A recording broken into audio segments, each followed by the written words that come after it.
Hello అండి, ఈరోజు ఎన్నో హెల్త్ బెనిఫిట్స్ ఉన్న పొనగంటి కూరతో ఇగురు ఎలా చేసుకోవాలో చూద్దామండి. పొనగంటి కూరతో చాలా రకాలుగా వంటలు చేసుకోవచ్చు. పప్పులా కానీ, చట్నీ కానీ, లేదా కారపొడి కానీ, పెసరపప్పు వేసుకుని కూడా చేసుకుంటారు. నేనైతే ఈరోజు ఇగురు కూర చూపిస్తున్నానండి. ఫస్ట్ అయితే కొమ్మల నుంచి ఆకులను అన్నింటినీ తుంపి వేసుకొని 2 టైమ్స్ అలా వాష్ చేసుకొని పక్కన పెట్టుకోవాలండి. నెక్స్ట్ ఒక ప్యాన్ తీసుకొని 2 టేబుల్ స్పూన్ ఆయిల్ వేసుకోవాలండి. అందులోనే పోపు వేసుకొని కొంచెం జీర, ఎండుమిర్చి, అలాగే కరివేపాకు వేసుకొని వేయించుకోవాలి.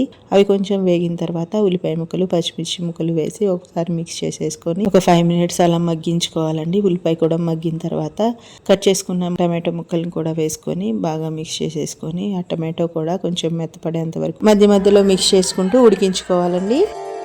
సందమామ ఊరిలో కెన్నెలమ్మ వాడలో అచ్చ తెలుగు ముచ్చ పూల ఉన్నమేనులే.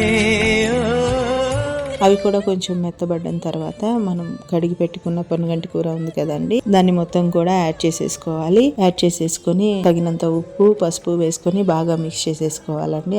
ఆకులోని వాటర్ అంతా కూడా ఇంకి దగ్గర పడేంత వరకు మధ్య మధ్యలో తిప్పుకుంటూ ఉడికించుకోవాలండి. కర్రీ అయితే చాలా టేస్ట్గా ఉంటుందండి. చాలా హెల్త్ బెనిఫిట్స్ ఉంటాయి. వీక్లీ వన్స్ ఒకసారి తీసుకోండి, చాలా మంచిది. కూరలోని వాటర్ అంతా ఇంకిపోయి దగ్గరకు వచ్చేసిందండి. ఒకసారి అలా బాగా మిక్స్ చేసేసుకొని కారం వేసుకోవాలండి. నాకు 1 టేబుల్ స్పూన్ పట్టిందండి. మీరు స్పైసీని బట్టి యాడ్ చేసుకోవాలి.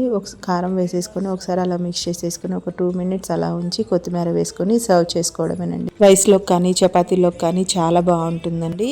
ఒకసారి మీరు కూడా తప్పకుండా ట్రై చేయండి. Thank you for watching.